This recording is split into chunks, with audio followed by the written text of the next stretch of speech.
What is up, YouTube? This is part 2 of my video on anxiety.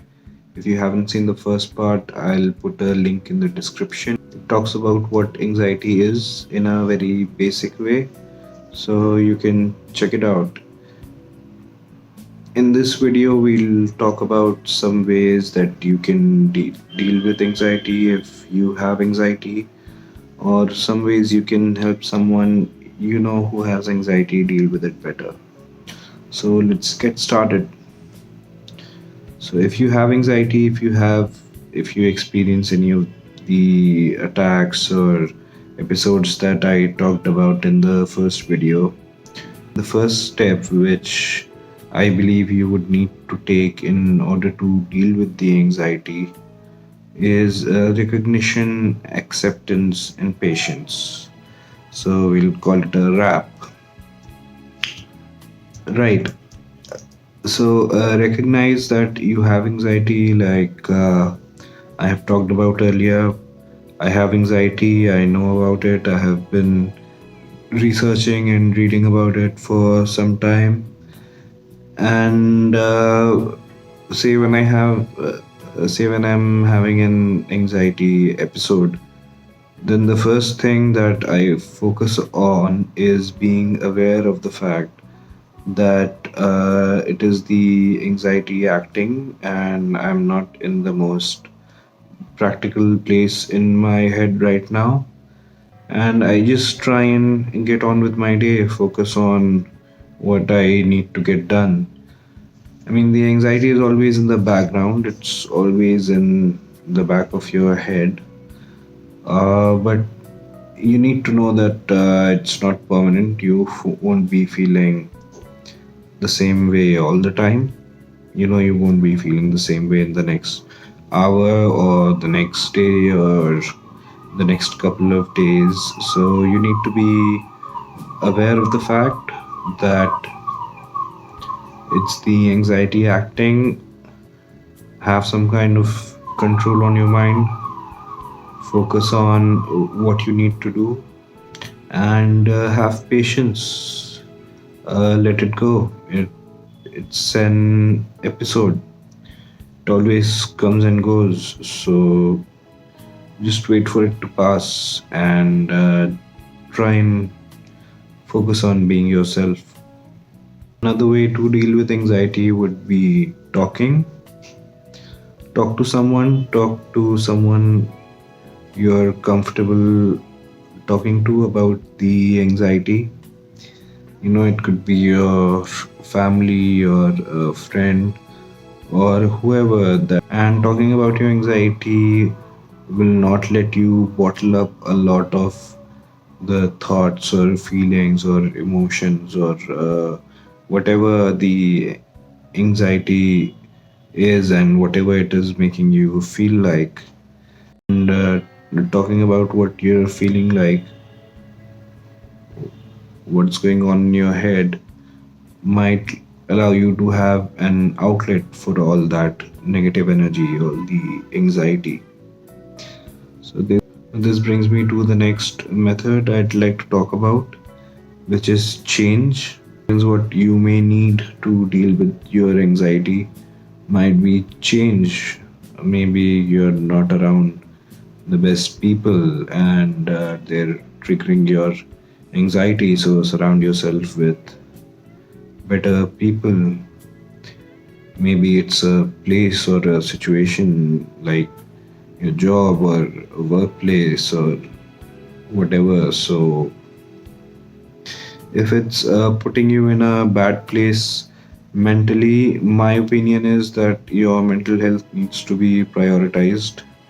And if change is what will help you deal better with your anxiety, then you should welcome that change and let ourselves be in a better place.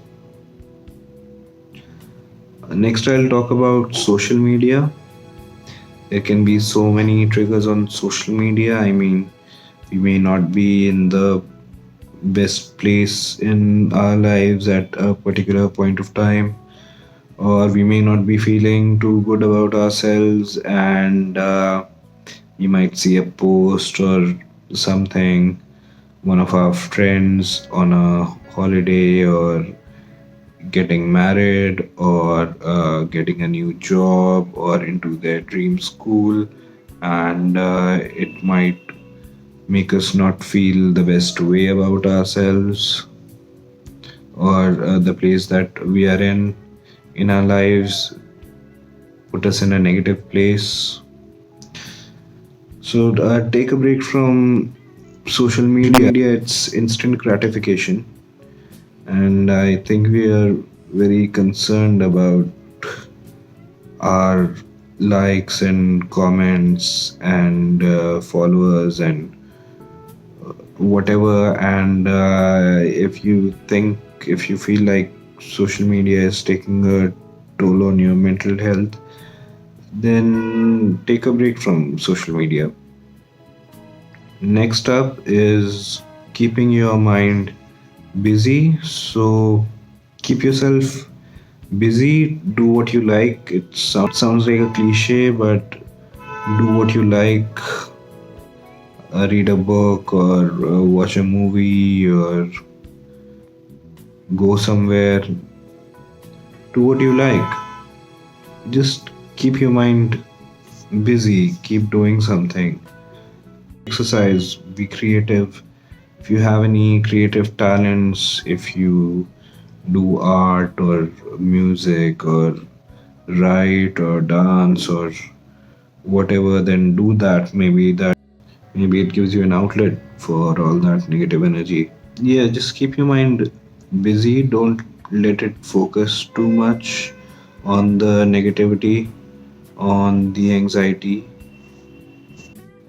and work. Keep doing something. Next, I'll talk about systematic desensitization, like the snowball, which I talked about in the first part, snowball, which is your anxiety. Now, I want you to think of your anxiety like a scoreboard where it's you against your anxiety. Alright, so suppose you are presented with a situation which could be a potential trigger for your anxiety, and you're completely backing away from the situation. You're not introducing yourself to it at all. So that's a point for the anxiety. So that's 1-0. And the snowball, it gets bigger. So that's what it's like. And I'm not saying you necessarily have to put yourself in a bad place, but try and introduce yourself to the situation. Like if you have social anxiety and you're supposed to go to a social event, you're choosing not to go, then that's a point for the anxiety.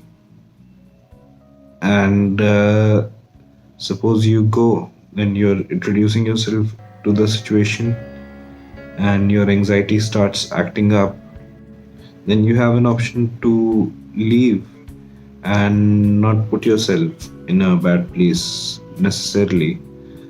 So you didn't completely back out of a situation. So that's not a point for the anxiety, that's not a point for you either. So it's a draw. So a draw is always better than the loss. So the anxiety doesn't win against you. Suppose you would have gone through the event, that would have been a point to you. So the next time you would have been presented with a similar situation, you would be in a better place to deal with your anxiety or not be in the worst place that you can be. How you can help someone you know deal with anxiety? Again, talk to them, be aware, observe, recognize if someone is not in the best place, and talking to a person will help the person with anxiety reflect on some of their thoughts and will allow them to have an outlet, and maybe it helps them be in a better place than they are in. Don't tell them things like they're not being themselves or they're not being practical, because our minds are very complex and not all of us are in the same place all the time. So we can't really think like each other all the time. Try and not focus on the negativity too much, that they're not being themselves or they're not being practical, and just talk to them and let them figure out that it is anxiety, and what the anxiety is, and how they're and why they're feeling a certain way. You can also help a person move out of a particular place that they're in, if they're too occupied to figure it out for themselves, to recognize for themselves that a particular place they're in is not the best place for them to be in, and you can help them move out of that place or that situation, and not let them be anxious or just fucked up. So, guys, those were some ways to deal with anxiety. I said anxiety is a major mental health issue in this time, and I hope I put some awareness about anxiety out there. So, let's just all be aware, observe, help each other, help ourselves. And anxiety is something that can be defeated. So let's condition our minds, let's train our minds to deal with anxiety, be the best version of ourselves. And let me know what you thought about the video. Like it, share it with someone who might like it or who it might help. Subscribe to my channel for more, and I'll see you guys next time.